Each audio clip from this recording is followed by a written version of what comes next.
जो विपक्ष वक्फ बिल पर बोलने के लिए और वक्त चाहिए कि रट लगाए बैठा था, उसे नरेंद्र मोदी ने दिल खोलकर वक्त दिया। खूब बोलो, जितना बोलना है बोलने दिया। नतीजा क्या हुआ? कल रात जब आप सो रहे थे, तब संसद में मोदी सरकार ने देश का बहुत बड़ा काम निपटा दिया। कल रात करीब 3 बजे, रात में 3 बजे राज्यसभा में वक्फ बिल पास हुआ। वक्फ संशोधन बिल पर राज्यसभा में करीब 13 घंटे की लंबी चर्चा चली। राज्यसभा में बिल के समर्थन में 128 वोट पड़े और विपक्ष में 95 वोट। कल सिर्फ वक्फ बिल पास नहीं हुआ, बल्कि देश में वोट बैंक की पॉलिटिक्स के चक्कर में जो अंधेर गर्दी मची हुई थी, उसका एक बहुत बड़ा चैप्टर प्रधानमंत्री मोदी ने खत्म कर दिया। पीएम मोदी ने क्लियर कर दिया कि जहां उंगली रख दी वो जमीन वक्फ की हो गई। ये हिसाब अब इस देश में नहीं चलेगा और इससे बड़ा फायदा मुसलमानों को भी होगा, क्योंकि वक्फ बोर्ड की ज्यादती का शिकार सिर्फ गैर मुसलमान ही नहीं है, बल्कि मुसलमान भी थे। वक्फ बोर्ड के अंदर पैसे का जो खेल चल रहा था, उसमें पारदर्शिता आएगी तो वो पैसा गरीब मुसलमानों की भलाई के ही काम आ सकेगा। लेकिन वक्फ बोर्ड की तानाशाही खत्म हुई है। अभी वक्फ बिल पर पिक्चर अभी बाकी है बॉस। उधर संसद में विपक्ष मोदी सरकार को वक्फ बिल पर रोक नहीं पाया, लेकिन उसने पीएम मोदी के वक्फ बिल के खिलाफ इतना झूठ और भ्रम फैला दिया जो मुसलमानों को भड़काने के लिए काफी था। वक्फ बिल फाड़कर हीरो बनने की कोशिश करते ओवैसी ने जो अग्रेशन संसद में दिखाया था, वही अग्रेशन अब सड़क पर मुसलमानों में भरा हुआ दिख रहा है। आज वही हुआ जिसकी उम्मीद कल से थी। आज जुमे की नमाज पर जो मुसलमानों की भीड़ शहर शहर सड़क पर निकली, उन्हें वक्फ बिल के विरोध में भड़काने की पूरी कोशिशें हुई। कोई खून बहाने की बात करने लगा, कोई जान देने की बात करने लगा, कोई देश में आग लगाने की धमकी दे रहा है, कोई दिल्ली जाम करने की बात कर रहा है, कोई जेल भरो आंदोलन की प्लानिंग कर रहा है, कोई मुस्लिम बच्चों और महिलाओं को भी सड़क पर उतारने के लिए उकसाने लगा, कोई शाहीन बाग किसान आंदोलन की बातें करने लगा, तो कोई बाबरी का जिक्र करके भड़का रहा था। सड़क पर उतरी भीड़ को मोदी शाह के नाम पर जमकर भड़काया गया, धमकियां दी गई, उनके पुतले जलाए गए, कहा गया कि संसद में तो गुंडे मवाली बैठे हैं, ऐसा कानून मानेंगे नहीं। जुमे की नमाज के दिन वक्फ पर कैसे बवाल मचा, इसकी एक एक तस्वीर आज आपको दिखाऊंगा। वक्फ बिल पास होने पर पीएम मोदी ने कैसे विपक्ष की क्लास लगाई, वो बताऊंगा। मुसलमानों के लिए कलेजा चीर कर रख देने वाले इंडी गठबंधन के निशाने पर हिंदू मंदिर आ गए हैं क्या? जब आप सो रहे थे तो संसद की बहस में कैसे सुधांशु त्रिवेदी से लेकर अमित शाह तक मुस्लिम वोट बैंक वाली पॉलिटिक्स की धज्जियां उड़ा रहे थे, आज आपको यह भी दिखाऊंगा और यह भी बताऊंगा कि राहुल के बाद कैसे प्रियंका और सोनिया वक्फ बिल के मामले में फंस गए। लेकिन पहले संसद से सड़क तक क्या बवाल हुआ है, जरा उसकी झलक देखिए।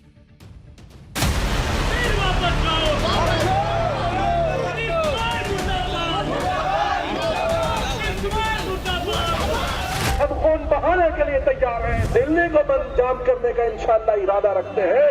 काली पट्टी जब तक नहीं उतरेगी, जब तक काला कानून नहीं हटेगा, जेल भरो आंदोलन करना पड़ेगा। तो मुसलमान का एक छोटा बच्चा भी जेल में आपको नजर आएगा, औरतें भी नजर आएगी जेल। हमारी जान देने को भी हम तैयार हैं। लड़ाई सुप्रीम कोर्ट में होनी है। सुप्रीम कोर्ट जाएंगे, सुप्रीम कोर्ट से न्याय की गुहार लगाएंगे।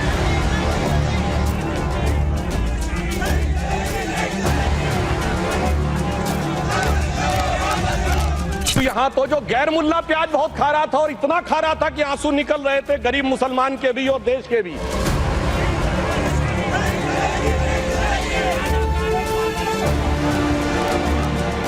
कि श्री रामचंद्र कह गए सिया से, ऐसा कलयुग आएगा, गोपालक श्री यदुवर कुल में एक ऐसा नेता आएगा जिसे बकरे कटने में खुशबू मिलेगी, गौ माता में बदबू पाएगा।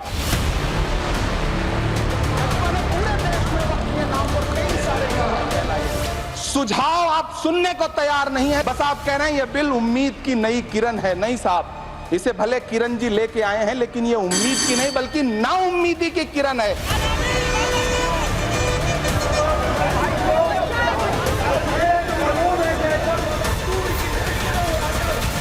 हम ही को कातिल कहेगी दुनिया, हमारा ही कत्लेआम होगा।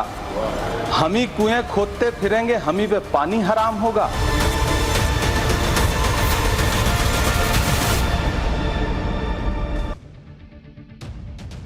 वक्फ बिल के खिलाफ मौलानाओं से लेकर तमाम विपक्षी नेताओं ने झूठ का जो जहर मुसलमानों के मन में बोया, भरा, उसका असर दिखने लगा। वक्फ बिल के विरोध के नाम पर देश में शाहीन बाग दोहराने का गेम शुरू हो चुका है। आज देश के कई शहरों में वक्फ बिल के खिलाफ मुसलमानों की भीड़ जुमे की नमाज के बाद सड़कों पर विरोध के लिए उतर आई। कोलकाता, अहमदाबाद, मुंबई, रुड़की, लुधियाना, कई शहरों में मुसलमानों ने प्रोटेस्ट किए।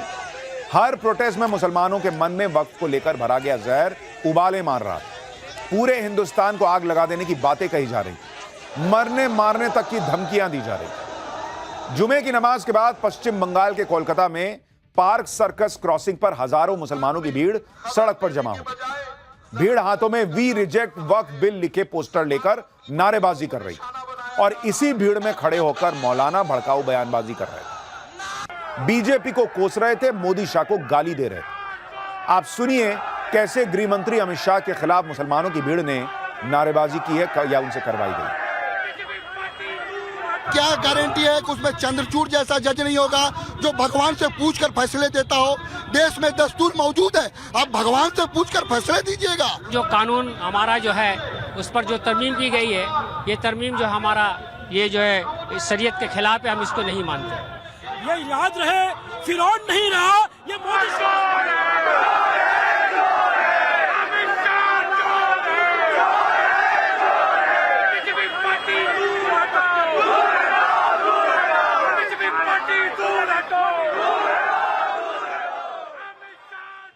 आप देखिए कि मोदी और शाह की जोड़ी ने मुसलमानों के हित में वक्फ बिल पास करवाया, जिससे इन मुसलमानों का ही भला होना है। लेकिन वक्फ बिल को लेकर इतना झूठ फैलाया जा चुका है कि कोलकाता में मुसलमानों ने पीएम मोदी का पुतला जलाया। कैसे हजारों मुसलमानों की भीड़ पीएम मोदी के पुतले को फूंक देने पर उतारू थी, उसकी तस्वीरें देखें। कोलकाता में हुए इस विरोध प्रदर्शन में देश की कानून व्यवस्था को कैसे चुनौती दी गई और मोदी शाह को क्या धमकियां दी गई, आप सुनेंगे तो माथा पीट लें। सुनिए। क्या गारंटी है कि उसमें चंद्रचूड़ जैसा जज नहीं होगा जो भगवान से पूछकर फैसले देता हो? देश में दस्तूर मौजूद है, आप भगवान से पूछकर फैसले दीजिएगा। जो कानून हमारा जो है उस पर जो तरमीम की गई है, ये तरमीम जो हमारा ये जो है शरीयत के खिलाफ है, हम इसको नहीं मानते। ये याद रहे, फिरौन नहीं रहा, ये मोदी शाह भी नहीं रहेगा। इंशाअल्लाह ये बहुत जल्द पूरे हिंदुस्तान से किया, इस वतन से नहीं रहेगा। हमारी मांगे हैं कि ये अमेंडमेंट बिल हमारे खिलाफ है और ये पूरे मुसलमान के खिलाफ है, इसको हम एक्सेप्ट नहीं करेंगे। जब तक इस बिल को वापस नहीं लिया जाएगा हम लड़ेंगे। ये हमारा शुरुआत है, हमको लहू देना पड़े लहू देंगे, लेकिन पीछे नहीं हटेंगे। लहू देने की बातें हो रही हैं भाई, ये नतीजा है वक्फ बिल पर फैलाए गए झूठ का, जिसका मकसद मोदी सरकार के खिलाफ देश के मुसलमानों में जहर भरना। इसका असर देखिए कि वक्फ बिल के विरोध में जैसी भड़काऊ बयानबाजी अब तक मुल्ला मौलाना ओवैसी जैसे नेता कर रहे थे, वही भाषा प्रदर्शनकारी मुसलमान बोल रहे। आप जरा सुन लीजिए कैसे वक्फ बिल के विरोध में मरने मारने की बातें हो रही, पूरे देश को जंग का मैदान बना देने की धमकी दी जा रही। कोर्ट ने देखा कि मुसलमान खामोश पड़ा है, तो बाबरी मस्जिद हमारे हक में होते हुए भी फैसला उनके हक में दिया गया, इसलिए कि मुसलमान खामोश था। अगर मुसलमान इसी तरह हंगामा कर रहा होता, अगर मुसलमान सड़कों पर उतरा हुआ होता, तो जिस केस में सारे सबूत मुसलमानों के हक में थे, उसके फैसले कभी भी उनके हक में नहीं जाता। इसलिए मेरे भाइयों, ये थोड़े बहुत 150 लोगों के जमा होने का मामला नहीं है, इसके लिए लाखों लोगों को सड़क पर उतरना होगा। बंगाल इस बिल को रिजेक्ट कर रहा है, इससे बड़ा आंदोलन होगा, इससे बड़ा मुजमा होगा। आप लोग तैयार हैं इसके लिए? क्या आप लोग इस बिल को रिजेक्ट कर रहे हैं?